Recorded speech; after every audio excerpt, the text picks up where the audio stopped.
But overall, we have a fitting AC compressor and a fitting engine mount. This is not an ideal situation.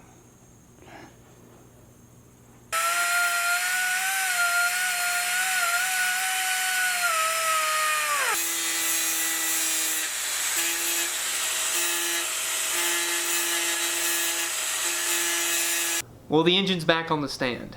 Why is that?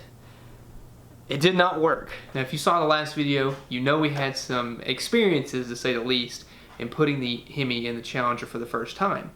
And that's just what comes with, making things work in vehicles they never came with, but that's okay. The oil pan, first of all, I dropped it, managed to lose it off this hoist right here, forgot to extend the legs. Rookie mistake, no big deal. Only bent the pan just a whole lot, so it's okay. Also, on top of that, the pan, once it was in there, actually would not cooperate with our cross member, and unfortunately, we had to pull it back out. Now, thankfully, Mildon is super easy to work with. They're a great company, and they were really quick to send us a new pan. Now, this is our road race pan with the extra baffles on the side, the extra tank capacity. What they sent me is their street conversion pan that does not have these on here. So it should work with the Challenger. It just would not cooperate with that cross member. And again, I want to say that I was very impressed by how great they were to work with, how easy they were to make things happen, and they understood the situation. They knew that things just, sometimes they don't cooperate, sometimes things don't fit, and it's always not a one-size-fit-all, unfortunately.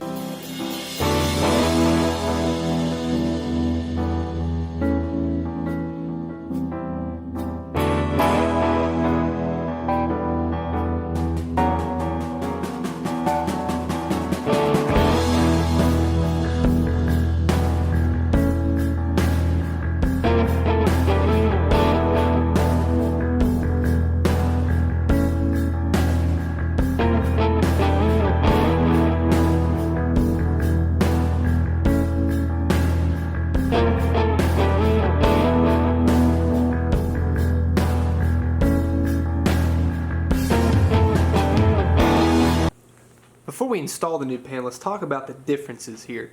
You can obviously see, one, the tank on this one is a whole lot wider. The sump is, it's a lower profile, it's wider, while this one is more like your traditional pan. It doesn't have any of these side tanks or anything like that. And that's really the main draw, is one, the extra capacity, and then the baffles that I'll show you here in a second. But that's why I was really kind of excited for this one to use, because it's got the extra capacity, it's got the baffles inside, and it has like trap doors in here for the oil that I talked about last video, while this one is, like I said, more of a traditional pan. Now, the fact that they gain extra capacity on the sides means that they can actually make the sump a lower profile. Now, on this one, being more of a traditional pan, it does have a deeper sump, which means you will need the correct pickup. This one here is the pickup for this pan, and then this is the old pickup that we had. You can see here, let me compare them so you can tell the difference. This one is a little shorter, but it actually, if I can get it, you can see how it reaches a little deeper because this one has a deeper sump. So make sure if you're ordering one of these pans, you get the right pickup. It can be a big issue if you don't get the pickup sitting far enough in the pan. Let's flip them over and see how they look on the inside. The main draw on this one for me was these trap doors. You can see, we talked about this last video. It has all these baffles here. It's got trap doors that let oil come in but trap it from coming back out, while this one does not have that. This one is just like a typical pan, no baffling at all, and that's okay. It's not a big deal, and this will work perfectly fine for our application. But I was really, really excited about that one. But the thing is, the only reason that my engine survived that fall was because of all these baffles right here and all of this extra bracing and the trap door configuration. That really is what saved the engine from being damaged more at all. The only thing that got messed up was the oil pan itself. So thank you, Mildon, for supporting the build and supplying us with a pan. And let's go throw it on. I saw a comment concerning the pickup and whether or not it had an O-ring. You can see right here, it in fact does. So that way you know that the Mildon pickup is ready to install as is. So no worries there. Good news here is that our pickup still will work with this fancy drag pack windage tray. I did like this windage tray, and I was really hoping to be able to reuse it, and we will be able to. So that is a good sign, at least.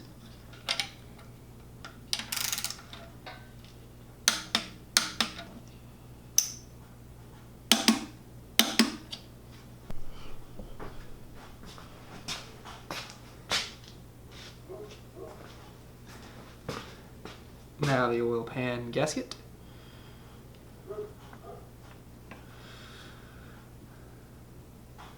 Flipped around the wrong side.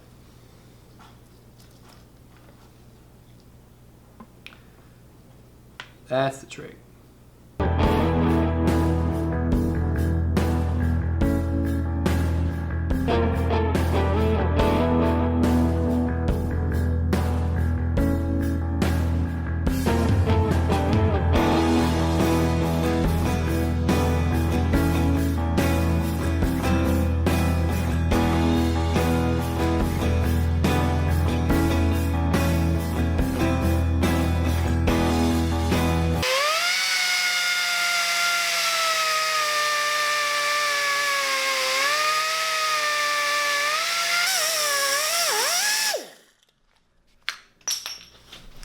We'll file this up and clean it up, make it look a whole lot nicer. Okay.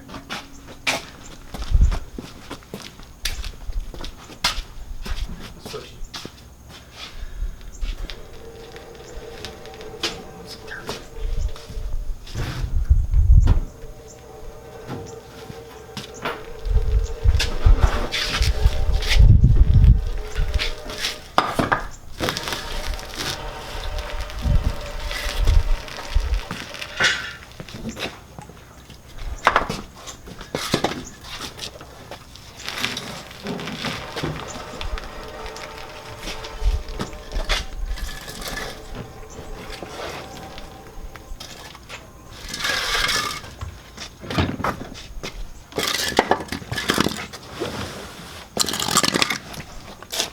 Put it on the front side of that tire so I'm not rolling that dip.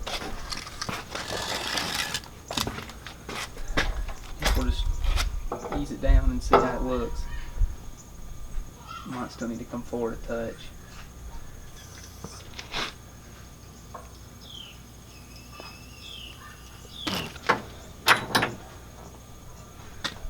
Yeah, I think we'll have to come forward with the car some.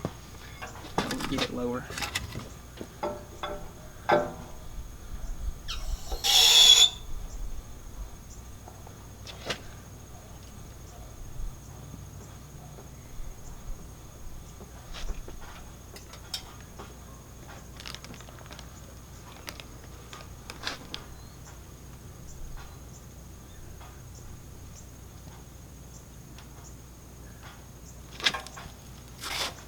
Come back now. Mm-hmm. Yeah, I think you probably work with the bell house. I will still if you want to roll it.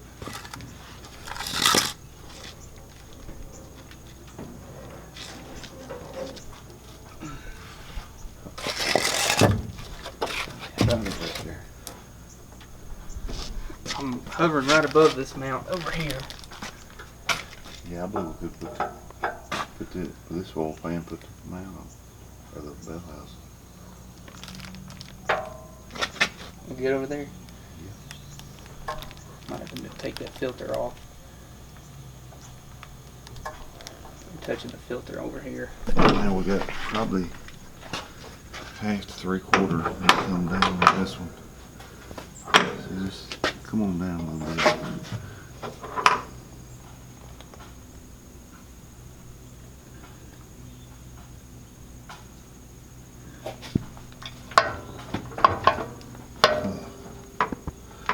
Needs to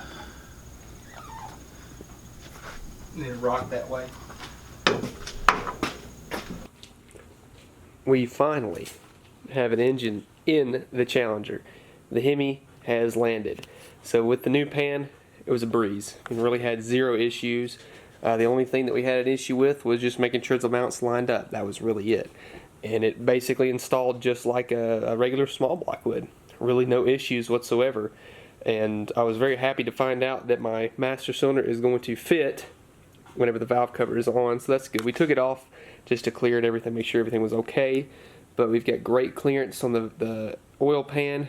You can see where I had actually cut right there. See how much clearance there is now on that little drain spout for the oil filter. So the engine's in, we're ready to go, and now we just need to repeat the process that we did for the transmission. The car is up on jack stands now. You can see we've been test fitting our bell housing down there below. So we're just going to go through the flywheel, clutch, pressure plate, and then put the bell housing on, put the transmission in, drive shaft, and hey, it'll be connected. Under the car, we will start back with our flywheel from McCool.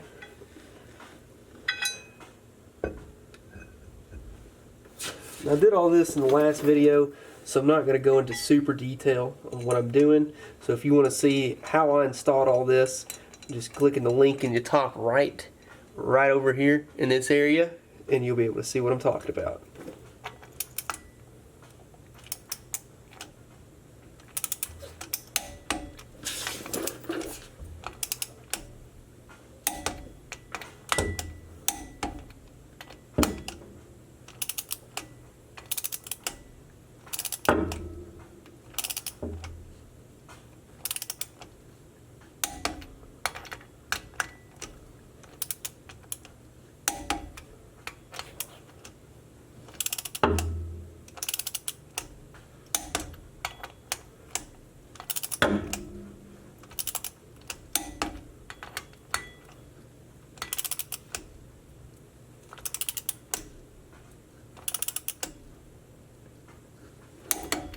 Clutch disc with the alignment tool.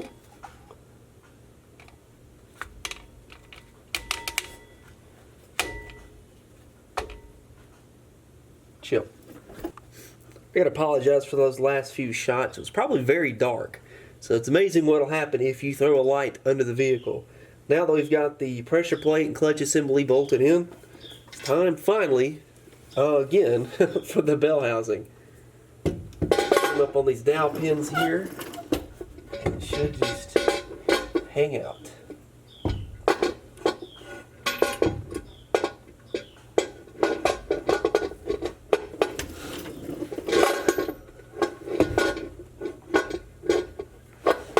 There's one, and there's two. Probably have to drop the transmission down just a smidge there. It's looking like got the whole thing a little too high. So we'll drop the engine. I've got it jacked up on the oil pan down here, and we'll drop it down, make it a little easier for the transmission to go. But we got to put our bolts in first. So we get our bell housing bolts in. Good to go.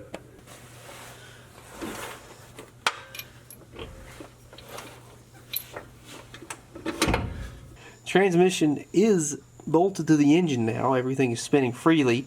You saw me. I had the cross member nice and rusty, so I took it out and I'm waiting on it to get painted. I'm currently installing this sweet polyurethane transmission mount, and this comes from Brewers, so really neat piece right here, and I'm just going to leave it a slight bit snug. We're not even going to try and tighten it up too much because I want it to be able to slide back and forth as you see here. That way when the cross member goes up in there, it'll be a heck of a lot easier to make fit. Now if that's not beautiful, I don't know what is. Check out all of that. Got our 4-speed sitting in there, got our shift rods back in place, everything looking good. Got the clutch adjusted properly. You can see there we've got our Z-bar chilling out, doing its thing. Get everything adjusted right. Even put the starter on. We are killing it under here, guys. So sorry I didn't film a whole lot, but it got very cramped very quick. So you can see here everything is shifting right. Everything looks good, and I'm very proud with how well this is coming along. Still have to put the inspection cover back on, so don't worry about that. We have it, just left it off for the time being, but you can see, I mean, everything just looks great. Everything cleared fine. Had to modify the 3/4 shift rod. Had to bend it upwards to clear the cross member here just because the overdrive tab is flipped over. It's supposed to be around because third and fourth are swapped. I talked about that in a previous video, but that was the only thing I had to change up. Other than that, everything went smoothly. Let me show you the best part though. Man, that has been a long time coming, but I've dreamed of this day to have a pistol grip shifter sitting in a Challenger of mine. So check that out. That's going to be wicked shifting gears in that. So I cannot wait to finally get this thing on the ground and on the road. But we have to wire things. That's where it's going to get very fun and very interesting. But we've got a solution for that. So Holley really came through to support the Challenger to complete the fuel system. Now you can see we've got a lot of really cool stuff here. All these fittings and adapters to make our hoses work, to go from AN to a barb fitting. We got 90-degree angles. We've got their vapor guard hose clamps right there, and then we have these Earl's wrenches here to keep from scuffing up these beautiful fittings right here. And then they sent us a post filter for the pump to go after the filter. And then we have this tube bender that we're going to be using on our fuel line. This is 3/8 fuel line. This is all their Earl's vapor guard line, and this is going to work just fine for a high pressure system. But to make that high pressure system work, we needed some Earl's vapor guard high pressure rubber fuel hose.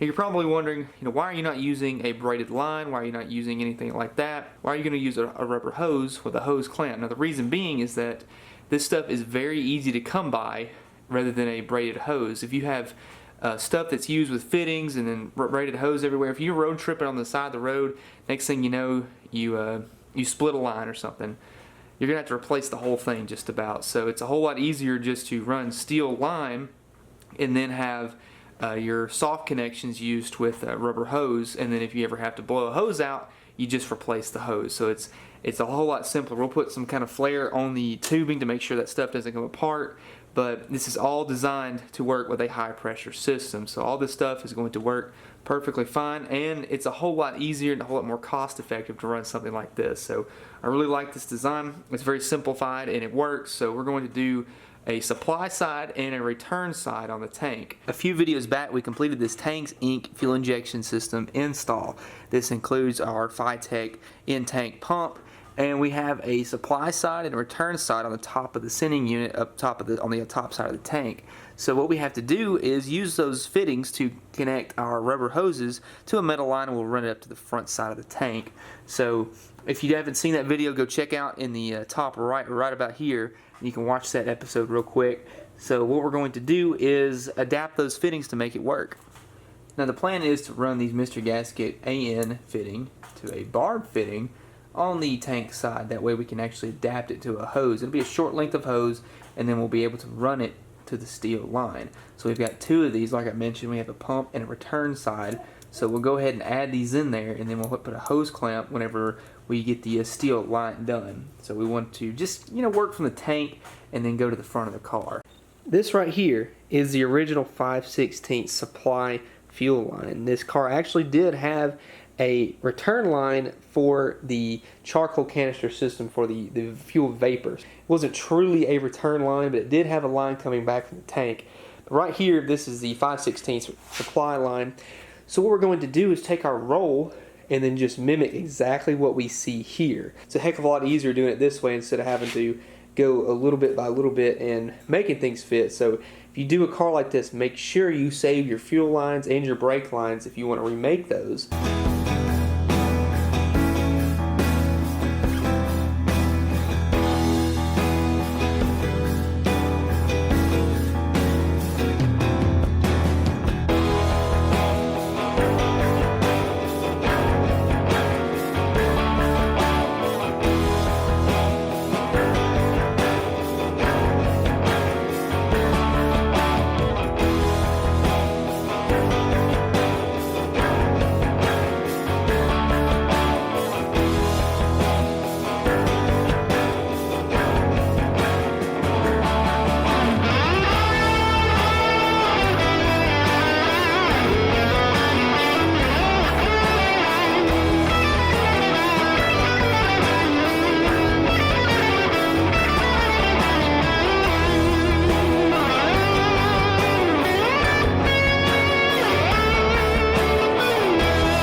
now that the engine is installed, it is time to get wiring sorted out.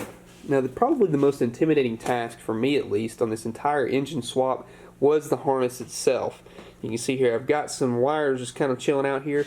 I'm just test fitting this Holley Terminator X EFI system so I can figure out where to mount the module box. But right now, I'm just trying to check where plugins go, and you know, you can go with certain different like factory style harnesses. I mean, there's companies out there that make and retrofit factory harnesses to an older car, but you know, there's a couple downsides to it. You have to run their drive-by-wire pedal. It's a very ugly pedal from the factory, and then you have no tunability with it. You really can't access the ECU unless you take it to someone who could actually do it. The best part about the Holley Terminator X EFI is, one, it gets rid of that drive-by-wire throttle body. So we have a cable-driven throttle body now, and it utilizes an LS throttle body with this adapter that I've changed over to. And then you can see there's your TPS sensor for the throttle position, and then cam angle sensor, coolant temp sensor up under here, and all the sensors that you're going to need already pre-labeled with factory connections, and it just makes the install so much easier. And you get your crank sensor, you got your knock sensor all down here, you've got the coil harness and your injector harness. And you're like, well, I don't see any injector harnesses or coil harnesses on this engine. That's because they're all right here, nicely labeled. Which cylinder do they go to? Oh, that says cylinder number 2. Easy as pie. I mean, it really doesn't get much better than that. So thankfully, Holley has made this install, at least the hardest part for me, the install, is so much easier now because of it. So I got to give big props to the Terminator X system for making everything that much easier on me and making the swap just so much more capable for the average person. The Holley Terminator X system only covers the engine, and if you get the X Max, it does cover the electronically controlled transmission if you do that, but we don't have that, so we just got the regular X. Now the rest of the car does have to be wired, and this giant loom of wire right here you see from Painless is actually going to take care of the rest of that. It's a 21 circuit system, and what it is basically it's a Mopar driven harness. They've got connectors and plug-ins that you'll see in like an actual factory Mopar setup. So being geared towards that makes things a lot easier when you're trying to find stuff, trying to wire things, and it's all labeled. All the wires are coded, and it says exactly where each wire needs to go, and it doesn't really get much easier than that. The best thing I love about this thing is how small this fuse panel is, because I've seen like aftermarket harnesses where the fuse panel is just massive. I mean, the one in my Charger, I think it's a 21 circuit as well, and it is huge. I mean, the thing is like 4 times the size of just this panel right here. But that's because they incorporated the flashers into the harness, or the fuse panel, and it had a kill switch. It was pretty cool, but still, I like this one a heck of a lot better because it's so much easier to hide, so much easier to maintain and just keep right there. And I mean, all the wires you have to worry about, check that out. That's it. That's the only things you have to hide coming out of this fuse panel. Makes it so much simpler when you're trying to like wire something up, you know. So I think that this is a really cool harness. So thank you, Painless, for sending this. First step is to really lay all this out. And the good thing, since the Terminator X covers like pretty much all of our engine control, the only thing we really have to worry about in this harness is lights for the car, you know, making things have power, and then sensors, you know, like oil pressure, fuel, coolant. So it's really not going to be that bad, I don't think. I mean, it's still a very tedious job to do a wiring harness, but it's best to go ahead and start from scratch with something like this. And thankfully, Painless makes it a heck of a lot easier with this harness. And I just can't get over how small this fuse panel is. I love that. That's the best part about this whole thing. So that's going to do it for today's video, guys. The engine's in the car. We are going full speed ahead, get this thing wired up, ready to be installed. So we're going to install that Painless harness, the Holley Terminator X EFI system, and everything's going to go smoothly. We're really hoping to get this car ready for the Holley Mo Party event, September 18th through 20th in Bowling Green, Kentucky at Beach Bend. So hopefully you guys will come out and see the car, and hopefully the car will make it there in one piece. But we're really hoping so. So the next video, I mean, the car is going to be running. That's it. It will be running. Oh, that's terrifying. If you like the video, please leave a like down below. If you have a question for me, feel free to leave a comment. Order your t-shirts and your stickers. Join the Facebook group if you want your project featured at the end of the video. Support Vice Grip Garage. And thank you again, and I'll see you in the next one.